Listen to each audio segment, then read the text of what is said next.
When legendary actor Tom Selleck agreed to appear on Jimmy Kimmel Live, he expected a friendly, familiar conversation. After all, he was there to promote the final season of Blue Bloods. What unfolded instead became one of the most tense and uncomfortable moments in the history of late-night television. Backstage, the energy was typical for a live show. Tom Selleck, dressed in a sharp navy blazer and wearing his iconic mustache, calmly reviewed his talking points. At 78, he was a veteran of these appearances. From Magnum P.I. to Friends to his current role as Frank Reagan, he'd sat in the guest chair countless times. He expected a few nostalgic questions, some jokes about his mustache, and a chance to thank the fans who'd followed him for decades. A knock on the door broke the rhythm. "Mr. Selleck, we're ready for you in 5. He nodded and adjusted his tie, completely unaware of the ambush ahead. The band played. Jimmy Kimmel danced onto the stage with his usual energy, cracking jokes about the news, celebrities, and the absurdity of daily life. But for those who knew him well, something felt off. There was an edge to his humor, a quiet aggression behind the grin. "And now," Jimmy said, "please welcome a true Hollywood legend, a Magnum P.I., Blue Bloods, and Monica Geller's older boyfriend on Friends, Tom Selleck."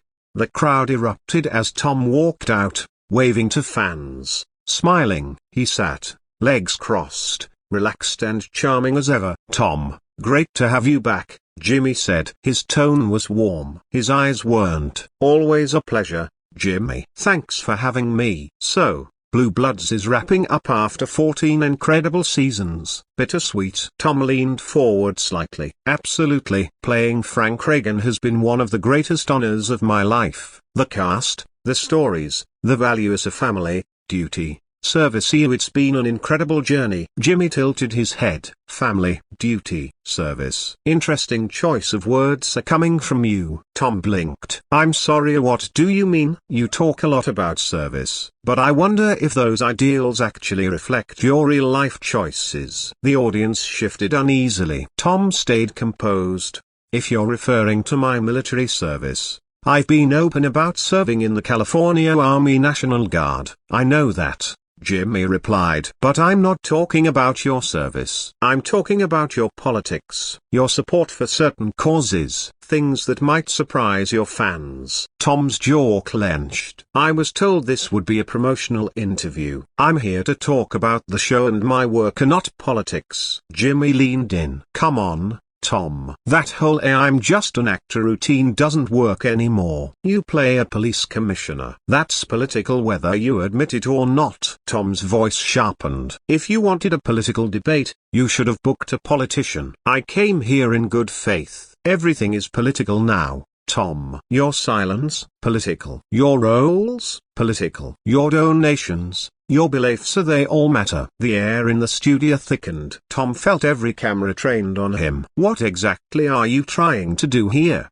Jimmy?" "Expose the truth," Jimmy said, smiling tightly. "You've made a career playing heroes, but when real issues demand a stance, you vanish." Tom's patience began to wear thin. "I've spent my life trying to entertain people from all walks of life. I don't use my platform to divide. That's my choice," Jimmy pounced. "But isn't that the problem? You Hollywood types want to stay above it all. Meanwhile, the world burns." Tom's voice dropped. "You want to know what I think about real heroes? Real heroes don't ambush their guests on national television. Real heroes don't bully people to get ratings." Jimmy smirked. "You're upset because I asked you tough questions." "No," Tom said, standing slowly. "I'm upset because you lied about why I was here." "This wasn't an interview, it was an attack." "Sit back down, Tom. We're not finished." "Oh, I think we are." Tom's towering presence cast a shadow across Jimmy's desk. "I've never been treated like this. Not in 4 decades of interviews." Jimmy's smile vanished. "This is my show." Tom leaned in. "Then maybe act like a host." Jimmy snapped. "You think you can come in here with your old school charm and play the victim? You've spent your career playing the same mana, a silent,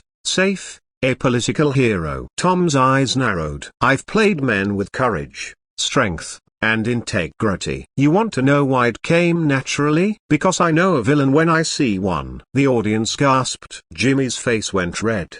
Did you just call me a villain on my own stage? If the shoe fits, Tom replied coolly. Jimmy stood. You arrogant has-been. You think just because you played tough guys on TV you can intimidate me? Tom stepped closer. Your show used to bring people together. Now it tears them apart. Late night used to be fun, Jimmy. Now it's just mean. Producers behind the scenes were in chaos. Cut to commercial, or let it burn. Jimmy hissed. Your silence is complicity. You don't know anything about my silence, Tom snapped. You don't know the causes I support, the charities I fund, the lives I touch without needing credit. Then why not speak up? Jimmy demanded. I'm protecting the audience's right to choose. To escape. They don't need me preaching at them. They need a break from the noise. Oh, how noble, Jimmy sneered. Tom Selleck, savior of the common man, must be lonely on that high horse. Tom planted his hands on Jimmy's desk. You want to know what's lonely? Needing to humiliate your guests just to stay relevant. Tearing others down because you're scared of being forgotten. Jimmy flinched. At least I stand for something. This isn't standing,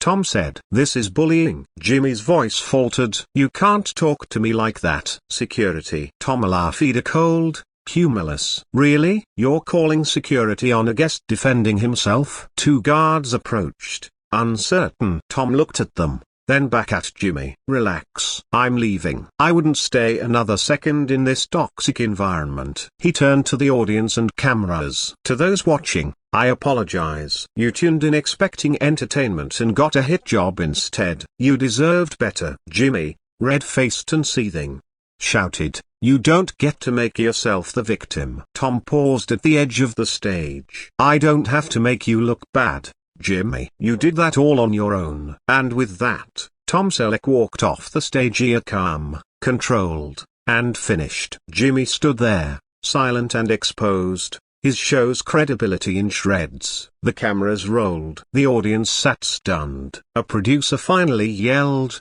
cut to commercial. But the damage had already been done.